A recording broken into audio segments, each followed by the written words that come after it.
Today we're replacing the clutch on my 2009 TRX 300X. So right now I'm letting it idle so I can drain all the oil. So that's the first thing we're going to do. We're going to drain the oil.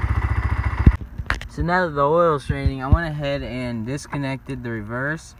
And I disconnected this master cylinder so I could move the brake pedal down so it wasn't in my way.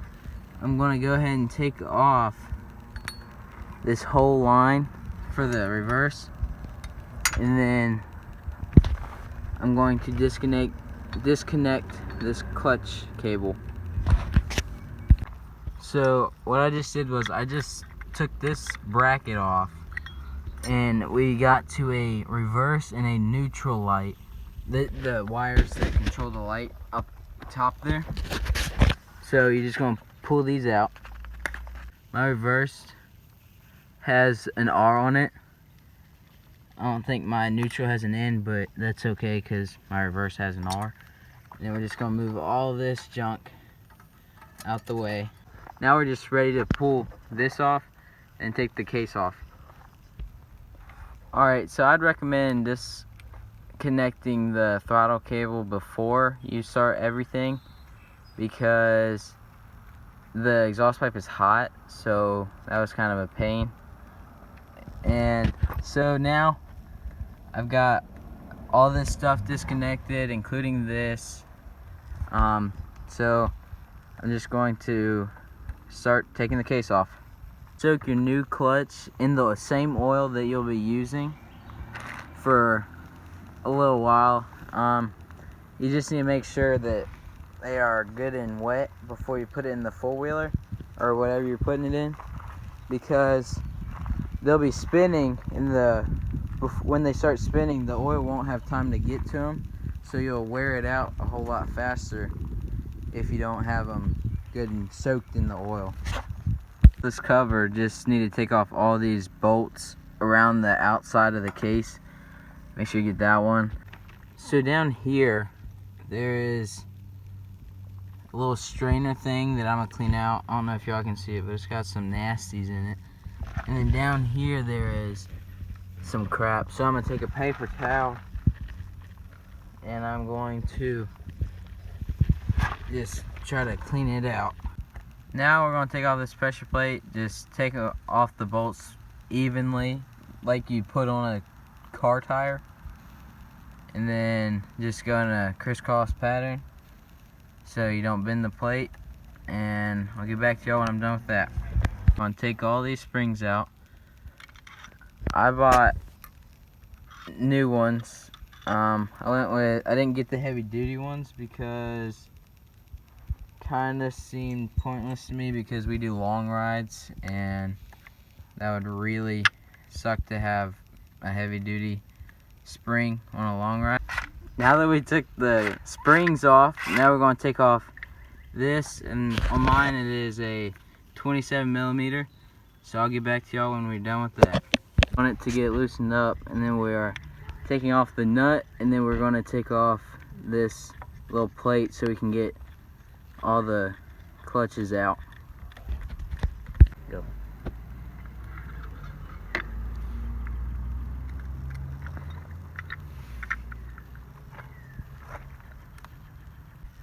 So as we're taking it off, I don't know if it matters, but I'm gonna take notice as to how I took it off, so I know how to put it back on, just in case. And then make sure you got this washer off. It would make sure it doesn't fall off. Clutch plates, and here is the old ones. They don't look too bad, but we can just take all these out, and then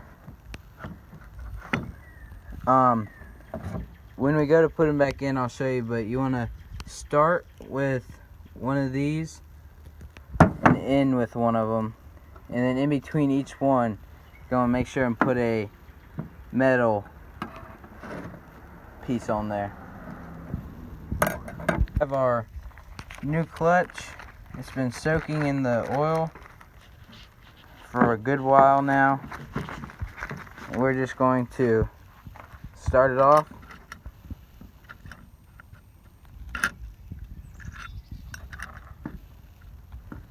It's hard to do with one hand.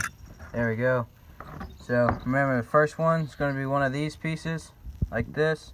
And after that, we're going to go to these metal ones. And every other one is going to be a metal one. From then on out. Alrighty, I'll get back to y'all when I'm done with this. And here's the old one.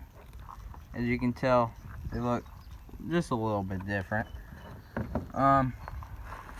Here, a tip would be to wear rubber gloves that you can just throw away when you're done. Because this, I don't know, just not fun having oil on your hands the whole time. So now we're going to go and slip this right back on there. I got it back on there, and just make sure it's pushing all the way so it's in there on the gear. And then you want to make sure that all of these metal brackets are in a straight line down there for when you put the little cover back on. When you put this back on, because of these grooves in here. And then when you put this on, remember to have this washer on there. It's hard to see because it looks like a part of it. And then right here, I don't know if y'all can see it, but in there it says KFO5. Right here it says KFO5. Again, I don't know if y'all can see it, or just KFO here. I'm going to line that up right in there. So we're going to put this nut back on and make sure you have the washer behind it.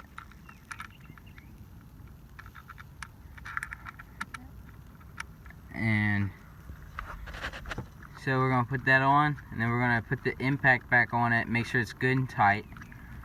And then we're going to start putting the springs back on.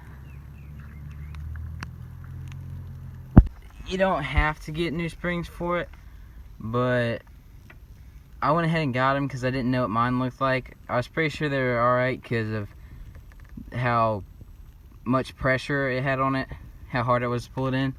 But I went ahead and got new ones just in case. And so we're just going to go and slide those back on. We're going to slide them back on, and then we can put the pressure plate on there. All the parts from this were Tusk, like the springs, the gasket kit, or the gasket, and then the clutch. All that was Tusk, and I got it from Rocky Mountain ATV, just in case you were wondering what I recommended or what I got or whatever. But anyways, now we're going to scrape off all this extra gasket around the outside. And if you have any on the engine, scrape that off. I have a little bit, so I'm going to have to scrape that off. Okay, so I have the pressure plate put back on tight, and I now have the gasket back on there. So now that all the old gasket is off, well, most of it is off of here, I can go ahead and put the cover back on now that everything's back on, and begin to start putting everything back together. So I couldn't get the gasket to stay on against the engine real well, and it just come off as soon as I try to put the case up against it.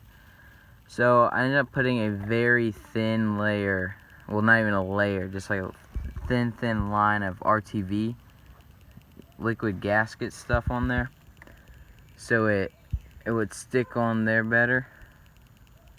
Okay, now I have this case back on. I went ahead and hooked up the clutch cable, and then I have all the bolts put back in except this one right here that holds a bracket for these so they stay up on the engine better.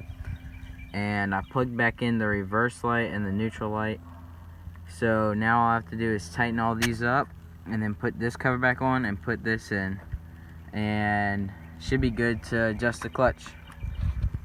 Tighten this back down, tightened all the bolts all the way around, got this put back on. And I'd recommend, before you plug up these, tighten this bolt with this bracket on it. It'll make it a whole lot easier. Just wait to put this back on. Wait as long as you can.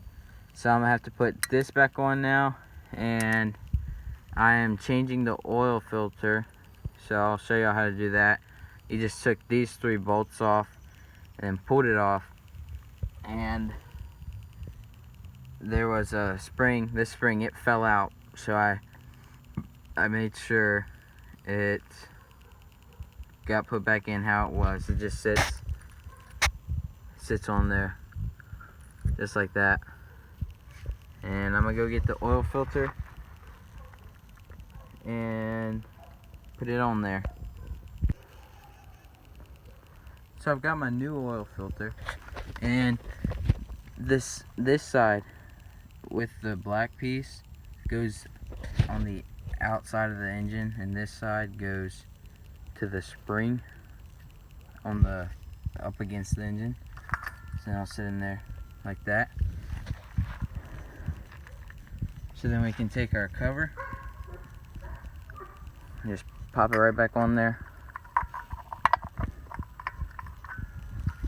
What you actually want to do, I forgot, you want to put this right down on that hole. Alright, it's in there good. So we're going to put the cover back on.